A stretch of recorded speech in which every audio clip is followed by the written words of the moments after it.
What in the heavens was that about, Devlin? I questioned him once we got into his chancery. I know you are shocked and probably in disbelief, but after what the healer said, I am too. But still, Devlin, we aren't certain yet. Like he said, it could be anything, which means she might not have been assaulted like we think she has been. I paused, taking a deep breath as I stared dubiously at him. And the herb, you can't really be serious about it, are you? What do you expect me to do, Letitia? Devlin whispered a yell, running his fingers through his hair in fury. Well, for starters, you could have had a female healer check her like the healer had suggested. Then what? He asks blankly. Ha! I bring yet another person in to check and see if truly she had been sexually assaulted. Then what, Letitia?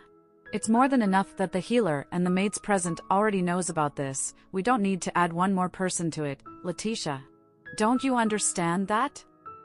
What is this truly about, Devlin? My eyes burn with fury. Is this about protecting your reputation? I understand that with everything Afra and Kaytrona have done, it's hard giving them a hint of sympathy. Still, Kaytrona deserves to be treated with respect. I tried reasoning. Whatever grievance we have can be solved after. Do you seriously think I care about my reputation right now? He yells out before pacing around the room, taking deep breaths. Right now, the only person I can think of and care about is Kaytrona. Irrespective of whatever grievance we might have or whatever her parents must have done, she is not to blame for it, that much I know. He sighs, his eyes closing shut for a second, before he pulls them back open, staring right into mine. I'm not saying she is a great person. She has had her own share of mistakes, especially with how badly she treated you and how much wrong she has done to you. I still consider her my sister, you both are to me. And I have watched you both grow into this amazing person.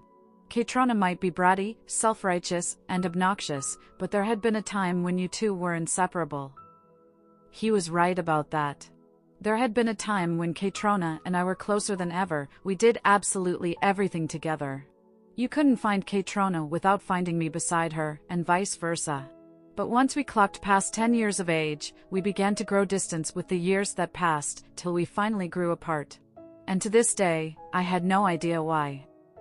I take a deep, calculated breath, feeling my anger begin to subside. Then what is the reason? Why request the healer such an odious request instead of calling a female healer? Because the fewer people who know, the better. He answers calmly. Just a speck of rumor about this would do a lot of damage to Kaytrona. Her being a woman is just the tip of the ice. The fact that she is a noble woman and a princess at that would cause nothing more than a mockery of her name. This would ruin her chances of even having a better life. I closed my eyes, internally beating myself for not having thought about what could happen to Kaytrona if the rumor about this was to reach the people. You think the people will care not whether a rumor this grievous is true or not. Neither do they wish to know what circumstances may have caused such a horrendous ordeal for her. To them, she has been tainted, and they would continue to point a finger at her, spitting at her name. It is dreadful enough that she has experienced this. We don't need to burden her more with the people's criticism. I understand what you mean, I said, feeling ashamed for not having thought of this first, despite being a woman myself. A scandal like this would ruin Kaytrona or the likelihood of her healing from it or moving on. Devlin was right in every way. We can't let this get out of proportion. I apologized for my outburst. It's nothing for you to apologize for, Letitia, Devlin says. Just like me, you were also worried about her. I nod, biting my lips. So what do we suggest we do? We still need someone to care for her, and let's not forget the maids present, who I'm certain are very much aware of this, just like the healer was. I will have that sorted out so they don't speak a word about this. He answers. I will have one of the maids present looking after her. I nodded again, heaving out a breath. I will stay the night in her chamber, just to make sure she gets through the night. You don't have to. I want to. What about the twins? I don't want you stressing yourself out. You don't have to worry about me, Devlin, I will be fine. I can put the twins to bed before going over to her chambers. I responded with a small smile. The room went silent for a while, neither of us saying a word until it was broken by me. Is there a way of finding out what happened to Katrona and Afra? I plan on heading towards Afra's room to see if she has regained consciousness or not, and if she can give us an insight into what happened to them. That would be great, I say, nodding in agreement. We both made our way out of the chancery. Devlin was headed towards Afra's chambers, while I made my way to my chamber to get ready to feed the twins and nurse them to sleep. It was already late by the time I was done putting the twins to sleep and freshening up. Kiva was watching over Arsenio and Hasoslava, with Gareth guarding my chamber door, where they slept. I headed back to Katrona's chambers, exhausted, while rubbing my stiff neck. I trudged to the bed, where I checked on Katrona, who was still unconscious. I lay the palms of my hands on her forehead while swallowing the lump that is starting to form in my throat. Her skin was covered in sweat, and her body was still scalding hot. She was clearly in pain based on the way her face was twisted. The maid assigned to look after Katrona had already left a bowl of cold water and a new towel after tidying up the room per my orders.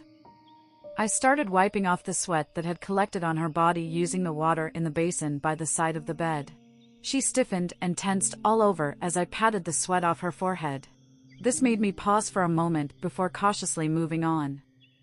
My fingers tenderly cupped her cheek before removing the stretch of hair that had fallen between her eyebrows.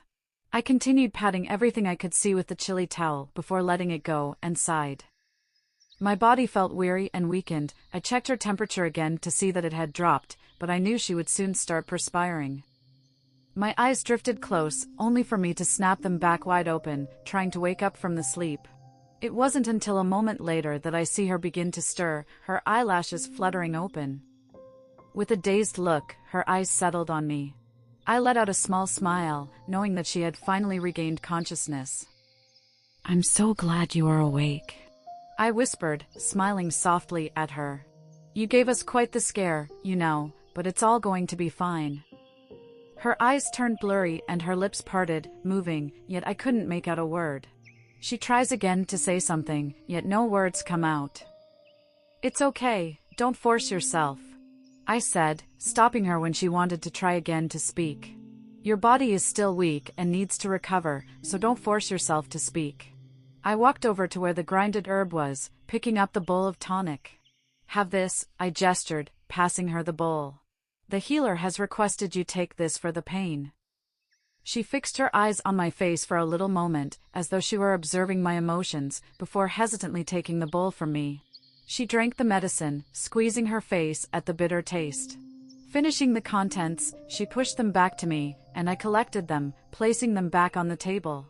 I passed her a glass of water, and she drank it before settling in on the bed. She glanced at me as if to say something again, her lips parted, but no words came out. "You need to sleep it off. By tomorrow, you will feel a bit better," I assured her with a smile. After watching me for so long, her eyes began closing shut. Her breath soon evened out, and I thought she had already fallen asleep. I didn't know how long I stood here, just watching her to make sure her temperature didn't escalate again.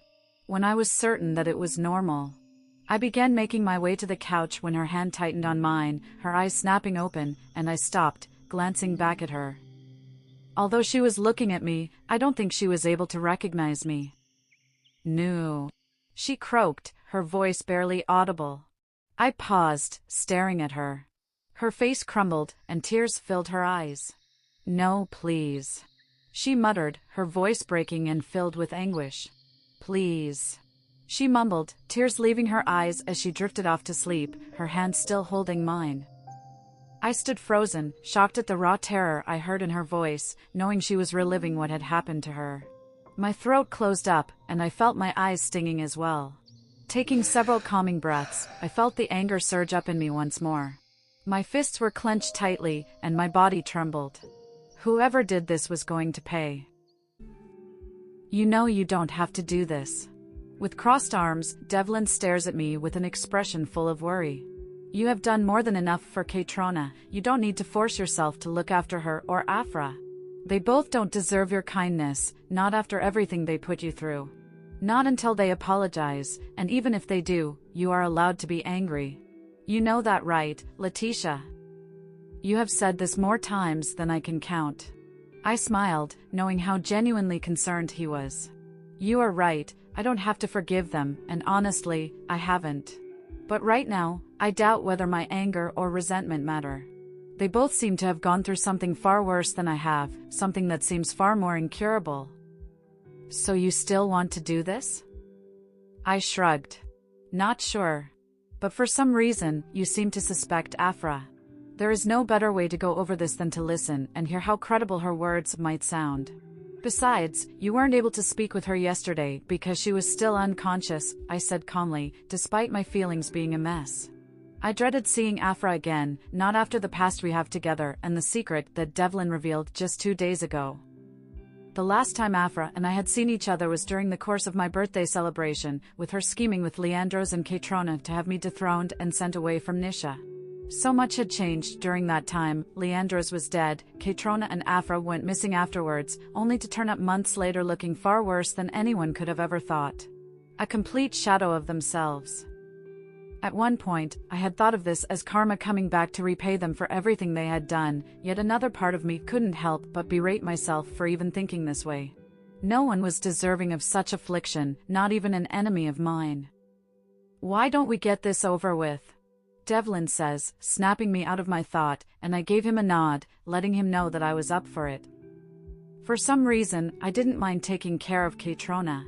Maybe because, irrespective of everything she has done, a part of me still thinks of her as my sister and thinks about the bond we had.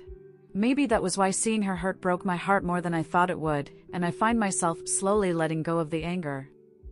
But for Afra, it wasn't the case. Yes, I did pity her condition and wish she hadn't gone through such an ordeal. But that was about it. Every pain, anger, and resentment I had towards her still remained, which makes seeing her again more difficult than I thought it would be. Still, I was curious to know what had happened to them. If it becomes too much for you, you let me know, okay? I focused on stabilizing my breathing as I followed him, trying not to think about how Afra would react when she saw me. I could imagine her icy gaze on me, with an expression of disappointment towards me. Looking for a reason to put the blame on me like she always does. I shake my head as if doing so could shake those thoughts away. I didn't need to be bothered anymore about what she thought of me. Her opinion doesn't matter anymore and never has in a long time. I will, you don't have to worry. Devlin sighed wearily. Fine, let's go in. The healer should be waiting for us. Devlin opens the door to Afra's chamber, letting us in. We were first greeted with the sight of the healer, who was going about his checkup to see how Afra was doing, while the other sat on her bed, looking curiously at the healer as he did his work. When the healer caught sight of us, he let go of her, walking towards where Devlin and I stood. He had a troubled look on his face. I don't think it would be possible for the Lady Afra to answer any questions you might have. I believe her condition is far worse than I thought. Devlin and I both had a frown on our faces. What do you mean? Devlin was the first to ask. Didn't you say her injury hadn't been serious and that she was bound to make a quick recovery in a few weeks or a month? The healer looked to be deeply in thought for a second before answering. Yes, physically, her wounds should take a month, but mentally, they look far worse. Don't you think you need to explain? My words were cut short when I felt a hand run through my hair, followed by the sound of a childish giggle. It was like everything had ceased. No one said a word, and the three of us turned slowly with wide eyes, taking in the sight of Afra standing right in front of me. She took a handful of my hair in her hands, flipping it up, and giggled when it fell back down to my back. It's so beautiful, she mutters in fascination, clapping her hands as she jumps in excitement. Her eyes move up from my hair to meet mine, and she gasps, her hands coming up to cut my cheeks. She gives it a playful squeeze, her eyes shine with fascination, while I remain stunned. You are truly beautiful. You're like a princess. She squeals, jumping. Her hands fell from my cheek, and she rushes back to her bed, getting on it. She stood at the center of the bed, letting out loud squeals as she clapped and jumped on it excitedly. What in the heavens? Devlin was the first to speak, and our gaze moved from Afra to the healer, who had a sheepish look on his face. This was what I meant. What is wrong with her? Her injuries were not that severe, according to you, I asked, still stunned by what just happened. The healer sighed. I'm afraid the Lady Afra has no memory of whatever might have happened during the past few years and seems to have a childlike mind. A childlike mind? Yes, Your Majesty. The Lady Afra believes herself to be 7 years old. What in the heavens? How is this possible? I muttered out, appalled at the discovery. I think this is her copy mechanism and her way of dealing with everything that happened. The healer explained. My gaze wandered off to Afra, who still stood at the center of the bed, in a world of her own. It felt so weird seeing her this way. The more I looked at her, the more I noticed how carefree she looked. I doubt I have ever seen her laugh this much. There had always been a huge scowl plastered across her face. Yet here she was laughing without a single care in the world. What if she is simply putting on an act? Devlin says this from beside me, causing my attention to shift from Afra to him. He grimaced, and his eyes showed that he didn't believe whatever the healer said to be true. I don't know, Devlin, I say, unsure. I mean, why would she go through all this length just to fool us? Then we have to find out. He growled, stalking his way to where Afra was. Afra stopped whatever she was doing to look at Devlin, who stood right in front of her with a blank look on his face. What is your end game? What exactly are you up to? He asked coldly, getting a confused reaction from her. His hands gripped tightly on her shoulders, causing her to wince. You can stop with your fucking act. No one is going to fall for it. Stop. Stop. You're hurting me. Afra's shaky voice filled the room as tears welled up in her eyes. Devlin, I think you should let her go. She seems terrified. I called out to him when she began crying. No, Letitia. I won't get fooled by whatever ploy she has up her sleeve. He yells, his eyes red in anger. A loud gasp for air caught our attention, which shifted back towards Afra, whose breath was becoming heavier as if she was having trouble breathing. Her breaths came out fast and short. The Lady Afra seems to be having a panic attack.